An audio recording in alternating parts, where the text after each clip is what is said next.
नमस्ते, मैं डॉक्टर अंशिता आर्य।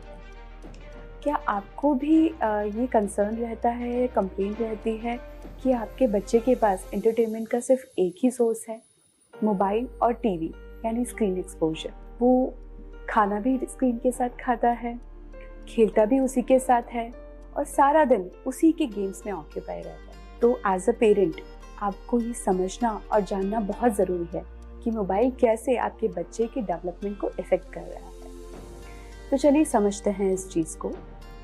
बच्चे के ब्रेन का विकास मैक्सिमम 5 साल की एज तक हो जाता है। उस समय बच्चा वर्ल्ड को एक्सप्लोर कर रहा होता है, समझ रहा होता है, आपको देख रहा होता है, आपकी एक्सप्रेशन से आपके इमोशंस और आपकी बातों को जान रहा होता है, भाषा को सीख रहा होता है और सोशलाइज यानी सामाजिक व्यवहार बनाना सीख रहा होता है। ऐसी सिचुएशन में अगर बच्चा स्क्रीन में एक्सेसिवली ऑक्यूपाइड रहेगा या पूरे दिन स्क्रीन को ही देखता रहेगा तो उसका कम्युनिकेशन सिर्फ वन वे कम्युनिकेशन हो जाएगा।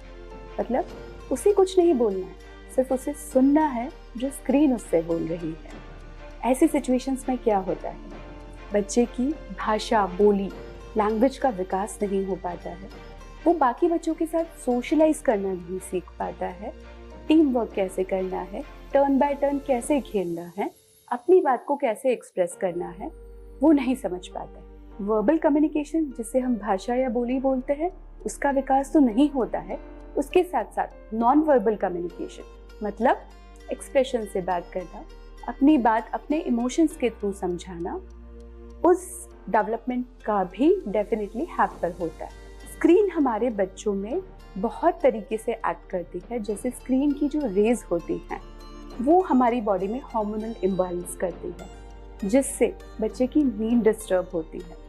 रात में स्क्रीन एक्सपोज देना बच्चे की बॉडी में हार्मोन्स डिसरेगुलेट करती है और बच्चा टाइम पे नहीं सो पाता है।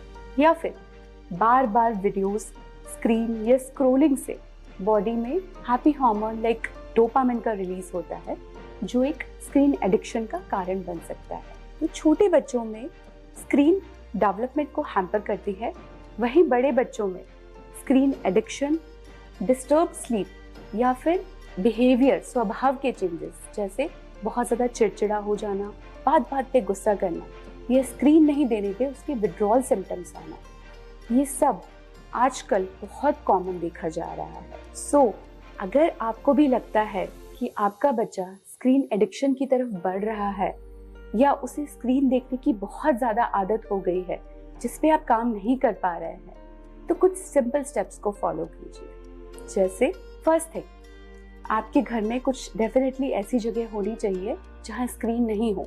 जैसे जहाँ बैठ के खाना खाते हैं, जिस रूम में आप सोते हैं वहाँ टीवी तो डेफिनेटली नहीं होना चाहिए, बट नाइट टाइम पे आपको मोबाइल का एक्सपोजर भी नहीं देना है बच्चे को। Then family time is important. खाना खाते वक्त स्क्रीन नहीं देखना है। आप लोगों के लिए हर वीकेंड का टाइम होना चाहिए कि इस वीकेंड पे हम सिर्फ आपस में फैमिली टाइम एंजॉय करेंगे, स्क्रीन टाइम नहीं देंगे। और सबसे इम्पॉर्टेंट बात जो मैं हमेशा पेरेंट्स को ओपीडी में बोलती हूँ, बच्चों का रोल मॉडल बनना। अगर हम दिन में से जब भी हम घर पे अवेलेबल हैं या बच्चों के साथ हैं, हमारे हाथ में फ़ोन है या हम टीवी देख रहे हैं और हम ये कंप्लेन कर रहे हैं कि बच्चा तो स्क्रीन एडिक्ट हो गया है, तो ये जस्टिफाइड नहीं है। तो बच्चे की स्क्रीन हैबिट्स को छुड़वाने के लिए पहले हमें उससे बाहर आना पड़ेगा और उनका रोल मॉडल बनना पड़ेगा। Thank you. जय हिंद, जय भारत।